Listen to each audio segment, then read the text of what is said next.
कि हमने पिछले एपिसोड में देखा कि क्यूयू सोल नीडल से अटैक करके युआन की डिवाइन सोल को डिस्ट्रॉय करना चाहता था, लेकिन युआन ने थर्ड मेरिडियन को अनलॉक कर लिया था और डिवाइन डायमेंशन की मदद से क्यूयू की डिवाइन सोल को डैमेज कर दिया था। युआन चैलेंज को जीत गया था। उसने थर्ड और फोर्थ कोर्ट का प्रैक्टिस टाइम बढ़ाकर उन्हें भी खुश कर दिया था। फिर अब हम क्यूयू को देखते हैं। युआन से हारने की वजह से उसे बहुत ही ज्यादा गुस्सा आ रहा था और वो अपने रूम की सारी चीजें तोड़ रहा था। लियू जी उसे शांत करते हुए कहती है कि तुम्हें गुस्सा करने की जरूरत नहीं है। युआन की डिवाइन सोल थोड़ी सी इम्प्रूव हो गई, जिसकी वजह से वो जीत गया, पर रियल फाइट में वो तुम्हारा मुकाबला नहीं कर सकता है। क्यों कहता है कि मैंने इतनी मुश्किल से ग्रेट जो एकेडमी में अपनी रेपुटेशन बनाई थी, पर उस बेवकूफ युवान ने सब बर्बाद कर दिया। मैं इस चीज का बदला लेकर रहूंगा और उसे सबक सिखाऊंगा। फिर हम युआन को देखते हैं। वो यूलिंग वाटरफॉल के अंदर बैठकर कल्टिवेशन कर रहा था। यांग जाए तियान यांग से कहता है कि जब से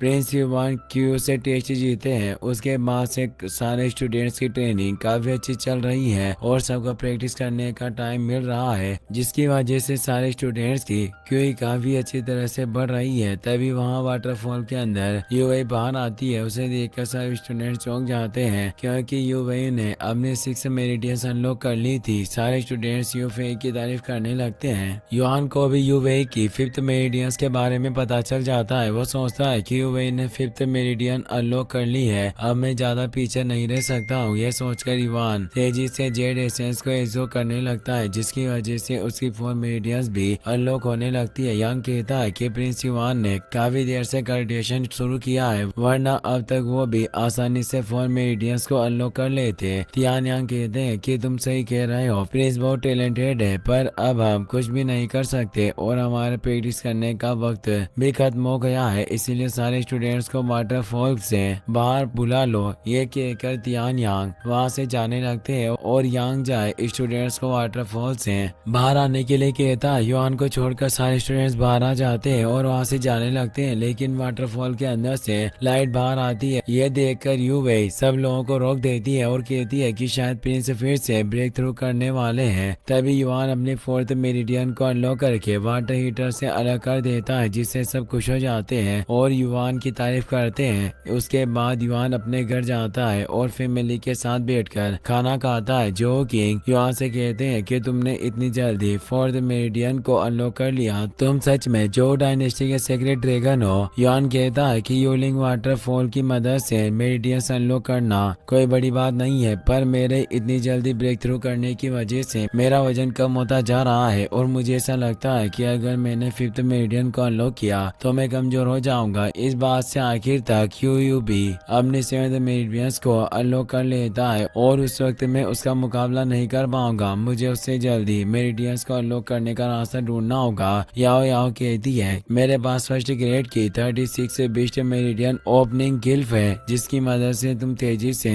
अपने मेरिडियंस को अनलॉक कर सकते हो। 36 बिस्ट मेरिडियन गिल्फ के ब्लड एसेंस को इंकी की तरह यूज करेंगे और गिल्फ को तुम्हारी बॉडी पर इनग्रेव कर देंगे। ब्लड लाइन के फियर्स और को यूज करके तुम अपनी मेरिडियंस को अनलॉक कर सकते हो। जो किंग पूछते हैं कि इस तरह से मेरिडियंस को अनलॉक करना बहुत ज्यादा खतरनाक होगा। याओ याओ कहती है कि यह मेथड सच में खतरनाक है। जिसकी विल पावर कमजोर होती है वो आसानी से फियर्स और की वजह से अपना माइंड डैमेज हो सकता था, जिसकी वजह से वो पागल हो सकता है। किनी वहाँ से कहती है कि मेथड बहुत ही ज्यादा खतरनाक है, इसीलिए तुम्हें सोच समझकर फैसला लेना चाहिए। युआन कहता है कि हम नहीं जानते हैं कि कल्टिवेशन बात पर हमें कितनी मुसीबत का सामना करना पड़ेगा। अगर मैं सिर्फ फर्स्ट ग्रेड गिल्फ के फियर्स और से डर गया तो आखिरकार मैं फ्यूचर में आगे कैसे बढ़ पाऊंगा। ये बात सुनकर जो किंग खुश हो जाते हैं। वो कहते हैं कि कल ही मैं गार्ड्स को 36 बिस्ट का ब्लड एसेंस लेने के लिए भेज दूंगा। युआन कहता है कि आपको ये सब करने की जरूरत नहीं है, मैं खुद उन बिस्ट को मारकर उनका ब्लड एसेंस इकट्ठा करना चाहता हूँ। याओ याओ कहती है कि तुमने एकदम सही फैसला लिया है, क्योंकि अगर तुमने मेरिडियंस को अनलॉक कर लिया पर तुम्हारे पास कॉम्बैट एक्सपीरियंस ही नहीं है तो तुम्हारी पावर किसी काम की नहीं आएगी, इसलिए तुम्हें अपनी कॉम्बैट स्किल्स पर ध्यान देना होगा। अगले दिन युआओ याओ याओ और ओर कमांडर लू तिशान और कुछ गार्ड्स के साथ बिस्ट का ब्लड एसेंस लेने के लिए फॉरेस्ट में आ जाते हैं। युआन अलग होकर बिस्ट को ढूंढ रहा था, तभी एक बिस्ट उस पर अटैक कर देता है, पर युआन को उसके बारे में पता चल जाता है और उसे पंच मारकर दूर गिरा देता है। वो बिस्ट युआन पर अटैक करने के लिए आता है तो युआन भी उसे मारने के लिए तैयार हो जाता है, लेकिन अचानक वो बिस्ट डरकर वहाँ से भाग जाता है। याओ याओ टुनटुन के साथ वहाँ आती है। कमांडर लू भी गार्ड्स के साथ वहाँ जाते हैं। वो एक रिवर के पास चले जाते हैं और गार्ड्स वहाँ टेंट लगाने लगते हैं। युआन याओ याओ से कहता है कि मैं अकेले सोर्स बिस्ट का शिकार करने के लिए जा रहा हूँ। कमांडर लू और उनके गार्ड्स यहाँ रुककर आपको प्रोटेक्ट करेंगे। याओ याओ कहती है कि मुझे किसी गार्ड की जरूरत नहीं है, टुनटुन मुझे प्रोटेक्ट कर सकता है। फिर हम दो चोरों को देखते हैं। वो क्यू फैमिली के मेंशन से कोई ट्रेजर चुरा कर वहाँ से भाग रहे थे और बहुत सारे गार्ड्स उनका पीछा कर रहे थे। वो दोनों चोर सिटी से भागकर फॉरेस्ट की तरफ चले जाते हैं और गार्ड्स भी उनके पीछे पीछे चले जाते हैं। क्यू अपने फैमिली मेंशन में था, पर वो उन चोरों का पीछा नहीं कर रहा था। वो कहता है कि युआन अगर तुम सिटी में रहते तो मैं कुछ नहीं कर सकता था, पर अब तुम फॉरेस्ट में आ गए हो तो मैं तुम्हें जिंदा नहीं छोड़ूंगा। क्यूलिंग वहाँ आता है। क्यू उसे पूछता है कि क्या वो दोनों चोर यहाँ से भाग गए हैं। क्यूलिंग कहता है कि दोनों चोर भाग गए हैं और मैंने दूसरे गार्ड्स को भी उनके पीछे भेज दिया है। कुछ वक्त में पूरी सिटी को पता चल जाएगा कि मेंशन में हमारा ट्रेजर चोरी हो गया है। क्यू कहता है कि अगर तुम गार्ड्स को लेकर फॉरेस्ट में चले जाओ और उन चोरों को पकड़ो। दरअसल क्यू उन दोनों चोरों की आड़ में युआन को मारना चाहता था, इसीलिए उसने इस नकली चोरी का प्लान बनाया था ताकि युआन की डेथ के बाद सिटी के लोग उन पर शक न करें। फिर हम युआन को देखते हैं। वो एक सोर्स बिस्ट से फाइट कर रहा था। वो बिस्ट उस पर अटैक करने के लिए आता है, पर युआन अपने ड्रैगन स्केल पाम की मदद से उसे मार देता है। तभी एक ब्लैक पाइथन वहां जाता है और युआन पर अटैक कर देता है, लेकिन युआन एक पंच मारकर उसे दूर कर देता है और अपने तियान युआन ब्रश की मदद से उस पाइथन को मार देता है। उन दोनों बिस्ट को मारने के बाद युआन ने टोटल 16 बिस्ट मार दिए थे और उनका ब्लड एसेंस ले लिया था। युआन उस बिस्ट को याओ याओ के पास ले आता है और एक बोतल में बिस्ट के हार्ट का ब्लड निकाल लेता है। कमांडर लू और उनके गार्ड्स एक हिल के ऊपर से युआन को देख रहे थे, तभी क्यूलिंग अपने गार्ड्स के साथ वहां जाते हैं। वो कमांडर लू से कहता है कि मैंने नहीं सोचा था कि तुम मुझे यहाँ मिलोगे। कमांडर लू कहते हैं कि आखिरकार तुम यहाँ किसी लिए आए हो। क्यूलिंग कहता है कि दो चोर क्यू मेंशन से